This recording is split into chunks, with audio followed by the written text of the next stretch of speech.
Hello and welcome, and in this video we are going to be talking about simplifying rational expressions, which is actually something that I really enjoy, but a lot of people tend to not like it because another word, I guess you can say, for rational expression is fractions.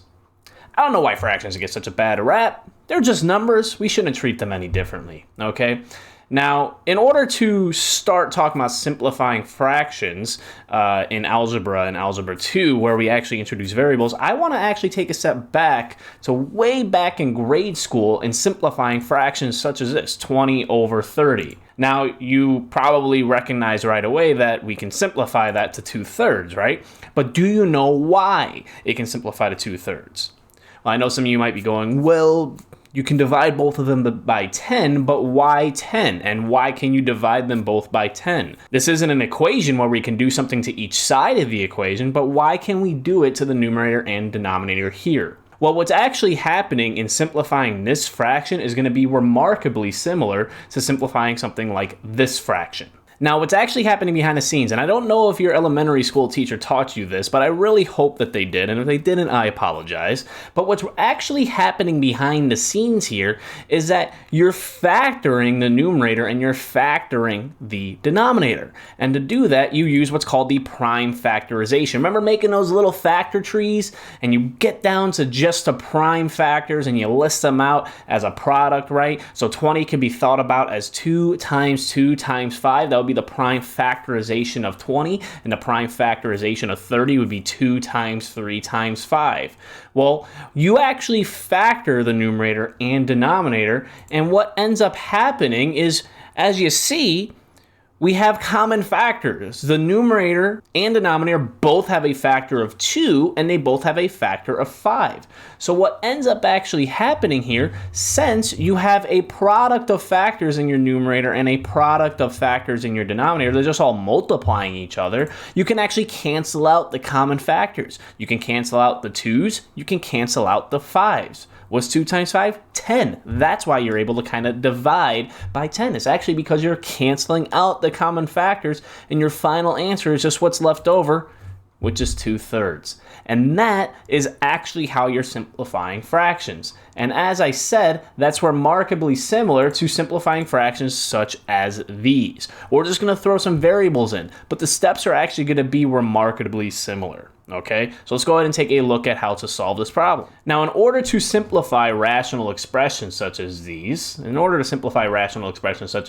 the first thing you're going to want to do is to actually factor. Very similar to how we did in the previous problem, just that simple fraction, right? It's just that here we're going to have to use all the factoring methods that we have been learning up to this point, right? Factor by grouping, greatest common factor, factoring trinomials, difference of squares, maybe sum and difference of cubes. All of those methods are going to be put together here. So our first step is to factor, and we can factor this. The numerator is a trinomial, which factors x plus 7 and x minus 2, and our denominator is actually a difference of squares, which can be factored to x plus 2 and x minus 2. Now, this is where things are just actually a little bit different from our typical fractions. Now, in a typical fraction, you'll never see a 0 in the denominator because we can't divide by 0. Remember, fractions are actually kind of like division as well. Now, we can't divide by 0, and since we have variables in our denominator, we actually need to identify the restrictions on our variable. I know I say on x, but it really should be any variable that's in the denominator. And that's basically any values that make our denominator equal to 0. So what we do is we actually take anything that's in our denominator with a variable in it, set it equal to 0, and solve as if we were solving an actual equation. It's just that we say, hey, it cannot be this value. Because if x is -2 and I plug in -2 for x, our denominator is now 0, which we cannot have. And if I plug in +2 for x, our denominator and numerator would actually both end up being 0. But since our denominator would also be 0, we cannot have that. So that's how we get our restrictions on x. And that's actually very, very important. We need to state what those restrictions on x are. And then going back to kind of how it was similar to the previous problem, we just go ahead and we cancel out any factors in common with the numerator and denominator. So what you might notice is that the numerator and denominator both actually have a common factor of x minus 2, so I can cancel out those common factors. And part of my final answer is just going to be the leftovers, which is x plus 7 in our numerator and x plus 2 in our denominator. And the rest of our answer comes from stating those restrictions. X cannot equal 2 and x cannot equal negative 2. And that's it. That's as simple as it is, okay? As long as you can factor, you're pretty much good. Okay, so that is simplifying rational expressions. Let me go ahead and get rid of that fractions title. Rational expressions. And let's go ahead and take a look at another problem. I'll explain this one as we go along once again. All right, so say we have this problem here. We have 2x squared plus 14x plus 20 divided by x squared plus 12x plus 35. So we want to simplify this rational expression as well. Now, the first step, right, is to always factor. Now I can go straight to factoring both the numerator and denominator by factoring it as a trinomial, and I'm actually going to do that with the denominator. But your first step in factoring is to always look for a greatest common factor, because if there is one, it's going to make your life a lot easier. And you should notice that in the numerator, there is a greatest common factor of 2. I mean, they're all even numbers, right? So I can factor out a 2, and then I can factor it out a little bit further to get 2 times x plus 5 times x plus 2, all divided by x plus 5 times x plus 7. Now that is it completely factored. If you can factor any further, make sure that you do so. But here, we're completely factored, so now is always a good time to check our restrictions on x. What makes our denominator equal to 0? Because we can't have that happen, okay?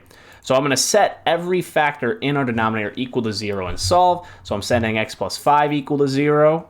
Well, I'm actually saying it's not equal to 0, so I get x is not equal to negative 5, and also x cannot equal negative 7. Those are my two domain restrictions. Notice how there were two factors with a variable in our denominator, and we have two domain restrictions. If I had like 5 factors with the variable in our denominator, we would have 5 domain restrictions, okay, and so on and so on and so on. Now that I have that out of the way, I can go ahead and cancel out my common factors. Well, if you notice, the numerator and denominator both have a common factor of x plus 5, so I can cancel that out. That's the only thing I can cancel out. So that gives us our final answer of 2 times the quantity of x plus 2 divided by x plus 7, where x cannot equal negative 5 and x cannot equal negative 7.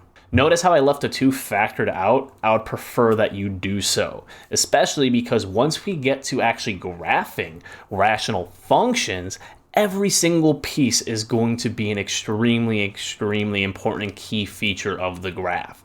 And the way that we find the majority of those features, and the easiest way to find the majority of those features, is to fully factor your function. So technically you'd be correct if you distribute the 2 in and make that numerator 2x plus 4, but I'm going to tell you now, it's going to be very beneficial to leave it completely factored. All right, now that we covered that problem, let's take a look at another one, like this one. Now, I'm actually going to ask you guys to pause the video here and try this one out on your own, and I'm going to go ahead and work through this. I'll speed it up, but I prefer if you guys go ahead and try this one on your own, and we'll meet back up in just a couple seconds.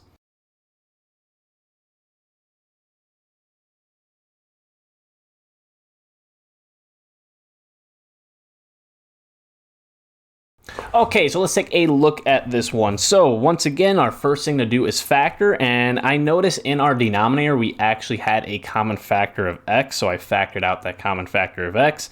And then I factored both trinomials. As you notice, we're going to be factoring trinomials and difference of squares quite a bit here, so make sure we're brushed up on those concepts. So our numerator would factor to x plus 3 and x minus 5, and our denominator, once we factor out the x and then factor the resulting trinomial that's left over, that becomes x times the quantity of 2x minus 3 times the quantity of x plus 3. Now from here, we're going to recognize that we have 3 factors with a variable in it in our denominator, so we're going to have 3 domain restrictions. So I can't have x be 0, so x cannot equal 0. I can't end up with 2x minus 3 equaling 0, which means x cannot equal 3 halves, and x plus 3 also cannot become 0, so x cannot be negative 3.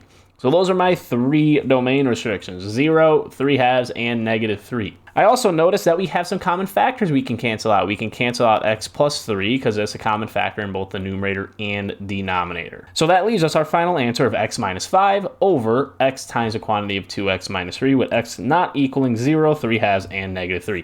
And that's it. That would be our final answer. Now, just one extra thing, some of you might be wondering, what happens if everything cancels? Does that just become 0? Actually, no. If everything in your numerator and denominator cancel out, that means you divided something by itself. That, like 3 divided by 3, which means it is 1. So if everything cancels out in both your numerator and denominator, that just means that you divided it by itself, which gives you a final answer of 1. That's just a special case that sometimes trips people up because we don't think about it in terms of just like a typical fraction, but I just wanted to make you all aware of that. And that's really it. That's simplifying rational expressions. Now, I hope this video was helpful. If there's any questions, make sure you reach out and let me know. In our next couple of videos, we're going to be talking about all the different operations with rational expressions, like adding and subtracting fractions, multiplying and dividing fractions, and then we're going to get into rational equations, inequalities, and functions, which is a lot of great stuff. But as I said, I hope this video was helpful. If there's any questions, make sure you reach out and let me know. Otherwise, I look forward to seeing you guys in the next video.